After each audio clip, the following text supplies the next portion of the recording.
2 minutes. Threw it right back to him, and he made the catch and took, got us started going right back down. I'm not going to go away from him, but that's part of it. We just got to.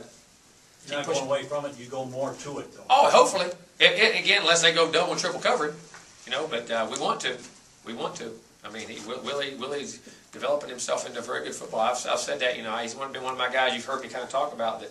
I think he has potential if he can develop the, and he wants to. He's a tough guy too. That's the thing about Willie too. You don't realize Willie's a tough guy.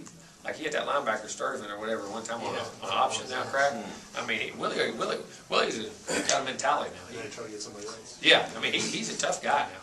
He's the first bubble pass, knocked the corner down, and then jumped up and got on a guy. I mean Willie, then all of a sudden he'll jog off the ball on one. And you go, Willie, what are you doing? Is that low? Yes, sir. I mean, it's not because he isn't tough. It isn't because he doesn't want to. It's why do your kids do it when you do it right all the time? And you go home and you make a mess on the floor and you say, why'd you do that? And they look at you and just smile. I mean, we forget they're still kids and we got to educate them and push them through. You talked about that killer instinct. I mean, starting in the third quarter, everybody keeps asking about the third quarter because you guys have had leads, and if you score there, I agree. And we talk about and what we did at the beginning of the year.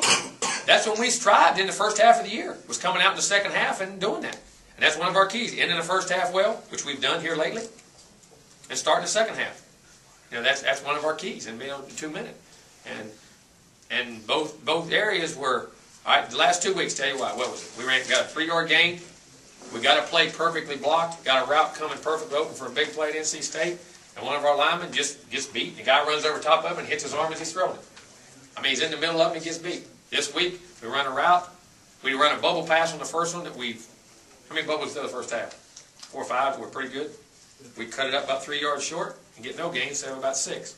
And then we run a smash route. We're supposed to set it down, which we ran about 4 times, and did. I mean, that was the issue coming out. And got to get. I mean, it's just what else is it? Focus. We talked about and told them at halftime how we're going to start the half, what we're going to do, and I don't think it's want to, guys. I don't think it's the kids doing it on purpose. It's a kid being a kid, and we gotta keep coaching them. Part of the problem that you had on defense on Saturday is you weren't putting a lot of pressure on the quarterback. We got some sacks, but we didn't consistently harass him and affect him. So that's what I say. Sometimes you can get caught up in sacks, and they're not as effective as pressure and constantly hitting and getting that on him. You know what I mean? And we didn't do a good enough job in that. They did a nice job in their pass protection. Does that come from the front, from the linebackers, or the front? That starts with the front. That's your front four. That's got to start with your front four, and then when you do blitz, then you evolve into your backers and all those things. On that topic, and this is going to sound like a fishing question. I promise I'm not. Answer it any way you want. I always do. I did some research. The last 167 times a quarterback's dropped back to pass against your team, there's been 1 holding call. There's been 418 plays run against your team, there's been 5 holding calls. As a coach, and I'm not asking you for your opinion on the rest. If you pay my fine, I promise. But as a recourse, I cannot. As a recourse, it's almost worth it. He's a Swampert emissary, right? It's almost worth it, Corey. But what is there that a coach can do with something like that? Because some of them seem to us anyway to be pretty obvious non-holding calls. And again, don't criticize the refs. No, I understand. They asked you to make calls and turn them in. And they give you a judgment whether they agree with you or don't agree with you. A lot of them, they send back and agree. And I'm looking at the film now. I'm Stevie Wonder. I mean, I got eyes too. I mean, dadgum. I don't agree. I mean, we're looking, but that's. Look at the World Series. How many they? I mean, you can't as a coach. It goes. I can't control that. I mean, I can try to affect it, and I call in and send in. And sometimes I quit sending in for a while.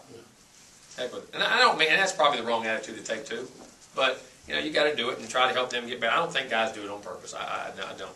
But it goes back to the things I talk about. Control what you can control, and everything we control, we got to get our hands in better. We got to learn to break those holds if they're holding us and fight, and don't face mask and don't clip. And I mean, some of those holds like that one on the option. I mean, we ain't supposed to block that guy. We're supposed to be going to the second level linebacker. And if we do an option at safety, guys, it's a 30-yard touchdown. We blocked the guy in the back. That was a good call. The chop block. When Lonnie cut the guy, when he thought the guy was coming off free, but the line was actually passing off a twist, and was coming back, and Lonnie was a quarterback draw to go up and he was going to get the back, and we had a big, he cut the guy because he thought the guy was coming. He didn't do it on purpose. I mean, sometimes those things happen. Those were great calls. There's some that there's always 2 or 3 in every game. And that's interesting. I didn't. That's interesting. You did some research. Somebody been sleeping. He's got more. If you want to. Well, hey, I'd be interested to see what you got. But again, you can't give.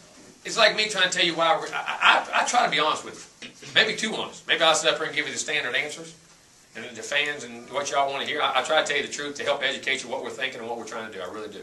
I mean, because I think it's part of it. There's nothing I'm trying to hide, or I'm not blaming anybody. It all comes back to how we do and what we're trying to do. And I truly believe what we're doing is right, and we're going to try to build it. But you can't give the kids a crutch and an excuse for doing it. That's life. I mean, life sometimes isn't fair. Things don't happen. You have to overcome. You have to adapt, and that's what hopefully when they come out of this program, that's what they'll be able to do and understand that they're better people for being here, are accountable, they're dependable for their actions and what they do, and they get a great education and they have a chance in life. Because in the all big picture of this is trying to develop these kids as people, not just as the athletes. And we all want to win games. And that may sound cliche, but that's a fact. That's the way we go about it. You expect to have Christian in practice tonight? I don't know. I mean, I really don't. I mean, they may hold him or they don't hold him or something. I don't have any idea until he gets back. And maybe when I get upstairs or we walk out, we'll find out. And I'll tell you. Was it pretty sore yesterday? I mean, obviously you've known for a little bit. It was. And he said it affected him early in the game. He heard it early and didn't tell anybody and kept playing. Played a great game. It was 24 of 34 and had 5 drops. We don't watch the practices. We don't get to see or hear what's going on inside the locker room, obviously around the sidelines during the games. But when they come off the field or when they're in the locker room before the game or at halftime, are you talking to them about staying focused for 5 or 6 seconds? Probably to a point that they get tired of it. I mean, we do. And we talk about that every day in practice. We talk about that. The guy, to me, here's what I'll give you a definition. I ask him to be a hero. What's a hero? Who's a hero in your life? Besides Ira? Who would be a hero? My dad. Why? Because he was there every day. Yeah. And you could count on him. Yeah. And he was consistent. And his love never wavered. And did he give you $2 million? Not yet. Yeah. No. Did he do anything that would just, other than that you would think outstanding that would just make somebody write a movie about? No. And that's what the definition of a hero is to me. It's a guy who goes about his business every day and does it the best he can do it because that's who he is, and he does it not for himself, but for somebody he loves or cares about or plays with or whatever it is. And I ask him every day, be a hero. Be a hero. Do your job the best you can do it, not just, maybe you don't want to do it, but because somebody beside you is counting on you. Somebody in the organization is counting on you. Somebody at home that sacrificed for you to be here is counting on you to give you an opportunity to be your best. Be a hero.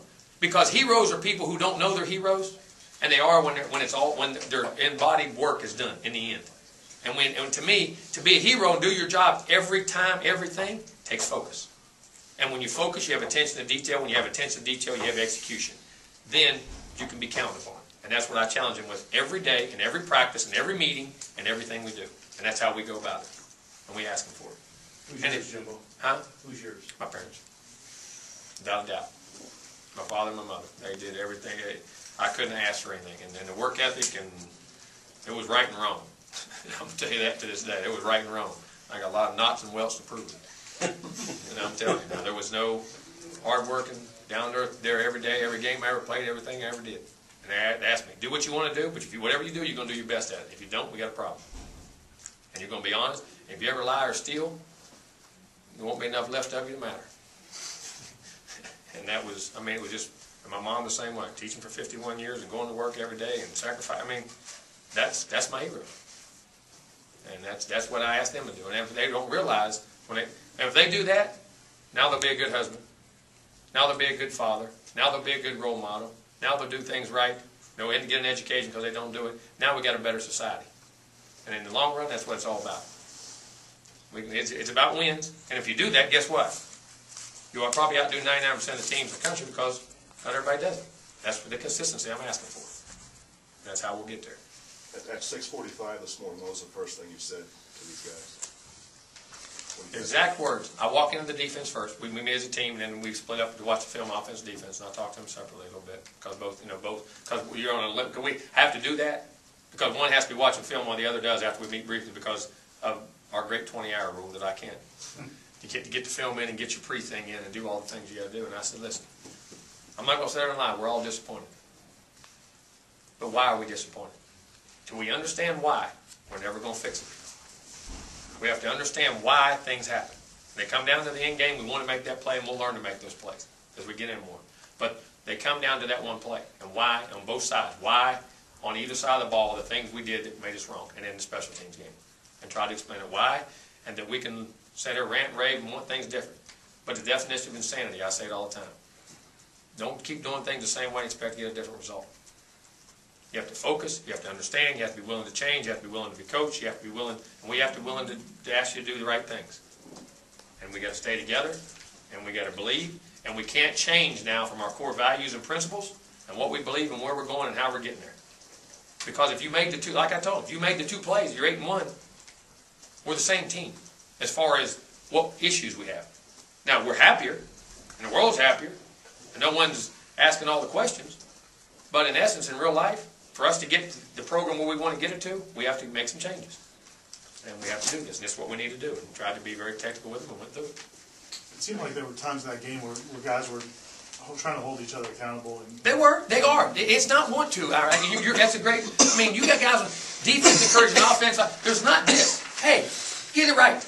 Hey, come on. It's always encouraging. That's why, I watch it. There's not finger pointing. And I've seen it. I've seen it before. It's not happening. It's encouragement, and they all take responsibility, and they all like each other and get along. And it's part of it. Families go through tough times. Circle the wagons and get better. Thanks, Coach.